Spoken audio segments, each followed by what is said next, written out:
বুঝতে পারছি।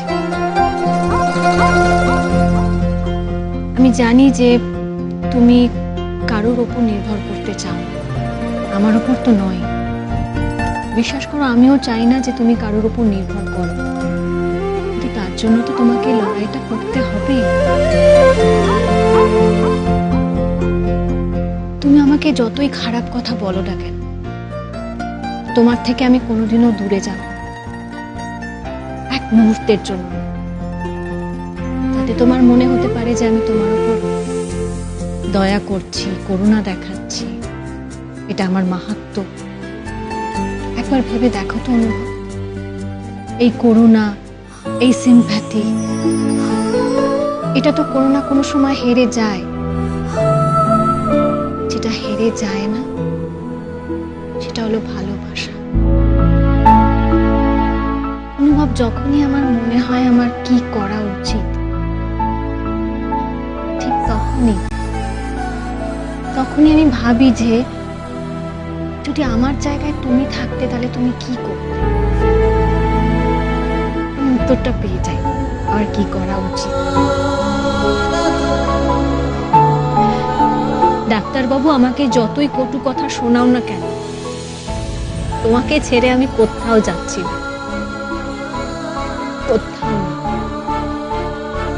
অনুভব, আমার মধ্যে যে একটা জেদ আছে সেটা কখনো আমি বুঝতে পারি না, কেউ জানতও না। তুমি সেই আমার জেদটাকে আমার ভেতর থেকে বের করে আনলে।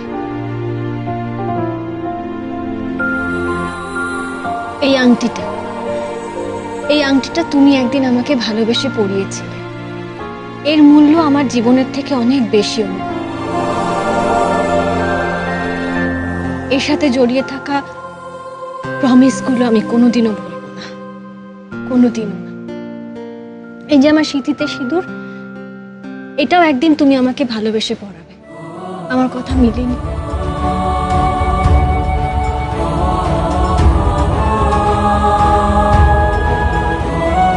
মনে আছে এই আংটিটা একদিন আপনি আমাকে অবহেলা করে ফিরিয়ে দিয়েছিলেন? আমি কিছুদিনের সময় চেয়েছিলাম আপনার কাছে,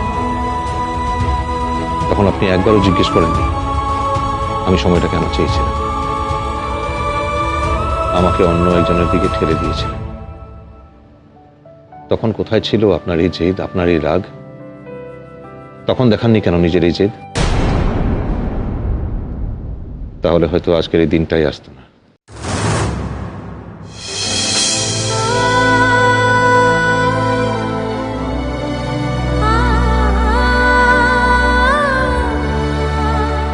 আমাকে অন্য একজনের দিকে ঠেলে দিয়েছিল। তখন কোথায় ছিল আপনার এই জেদ, আপনার এই রাগ? তখন দেখাননি কেন নিজের এই জেদ? তাহলে হয়তো আজকের এই দিনটাই আসতো।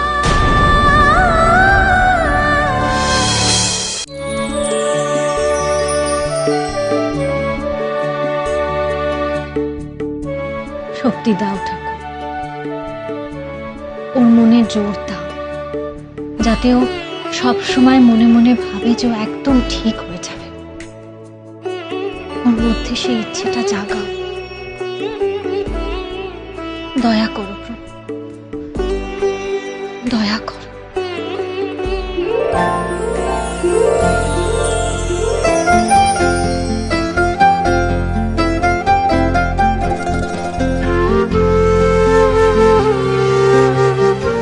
ম্যাডাম গান গাইছেন?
মা এই গানটা গাইতো এইভাবে, ঠিক এইভাবে।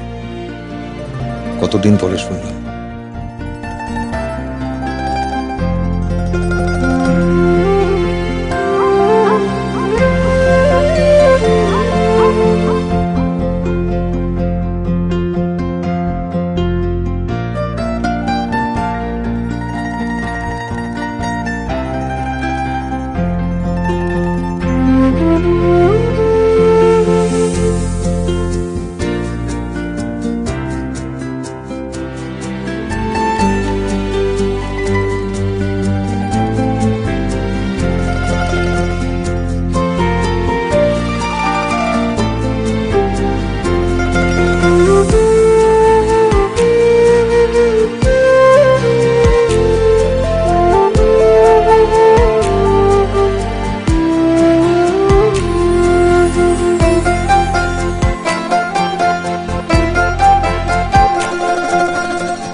দিদিভাই যে কি করে একা সব সামলাতো, আমি তো পুরো হাবুডুবু খাচ্ছি এই প্রেসের কাজ নিয়ে।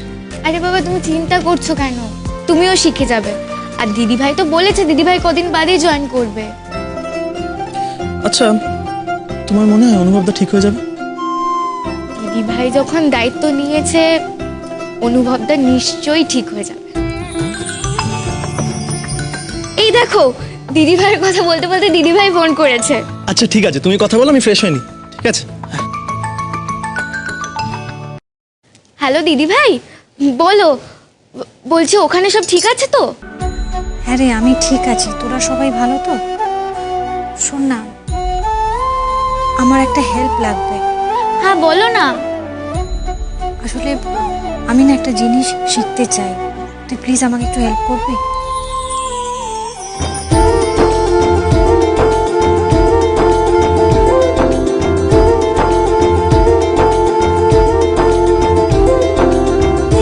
একদম শিওর, আমি কথা বলে রাখছি কাল থেকে।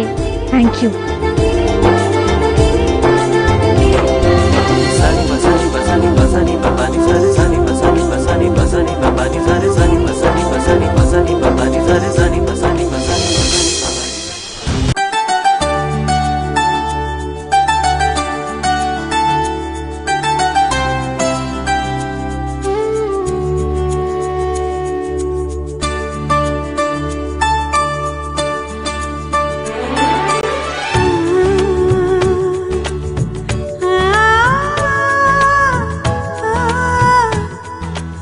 বলছি আমি পারবো তো? দিদিভাই, তুমি ভয় পাচ্ছ কেন? তুমি তো আগে বাবার গাড়ি চালিয়েছো, তুমি পারবে।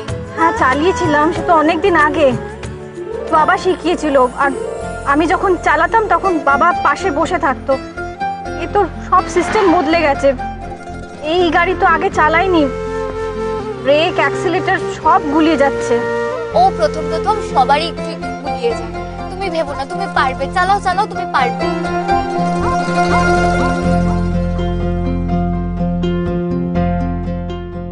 এই তো হচ্ছে, পারবে পারবে। তুমি একবার দুবার ঠিক করে প্র্যাকটিস করলে তুমি দারুণ গাড়ি চালাবে দিদি ভাই। তুমি একদম চিন্তা করো না।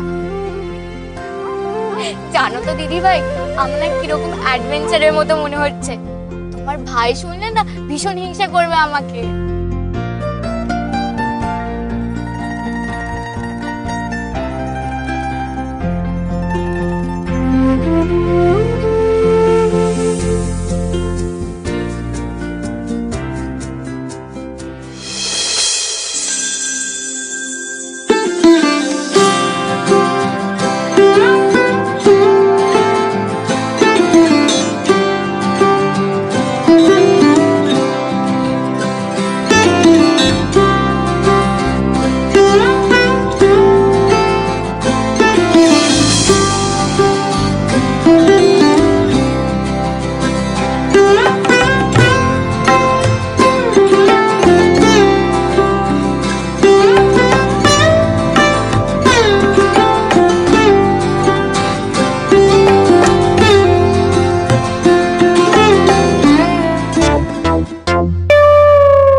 এত তাড়া কি ছিল তোর?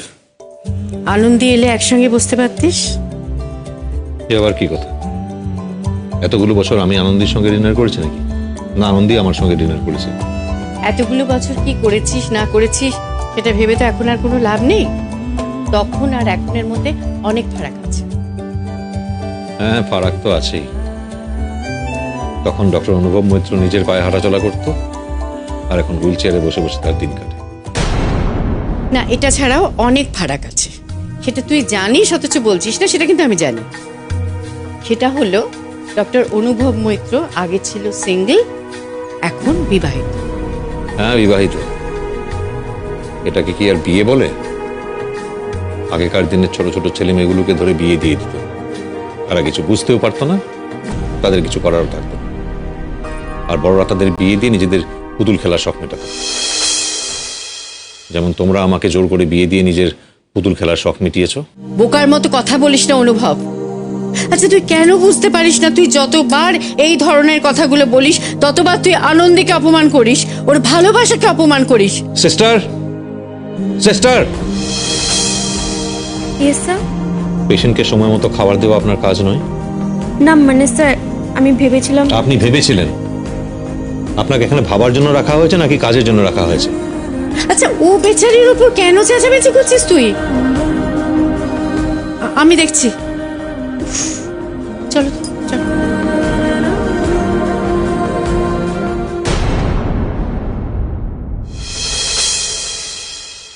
আশ্চর্য, আমি কেন আনন্দীর কথা ভাবছি, কেন আমি অপেক্ষা করে আছি ওর জন্য? ও আমার অভ্যেস হয়ে যাচ্ছে ক্রমশ। এটা ঠিক নয়।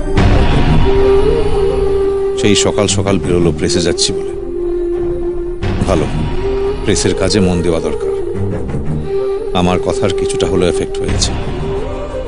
এইভাবে আমি আনন্দীকে ওর নিজের জগতে, নিজের কক্ষপথে আবার ফিরিয়ে দেব। একটা পঙ্গু লোকের সঙ্গে আনন্দীর মতো একটা মেয়ে কেন জীবন কাটাবে? না, এবারে রাগারাগি করে না, ওকে সবটা বুঝিয়ে বলতে হবে।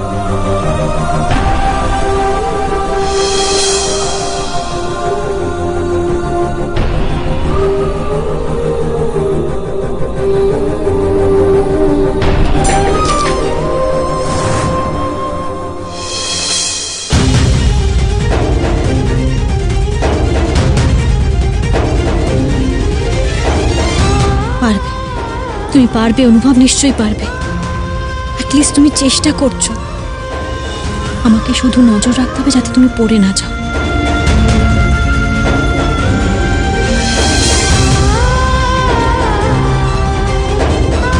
ওয়ার্থলেস, টোটাল ওয়ার্থলেস আমি।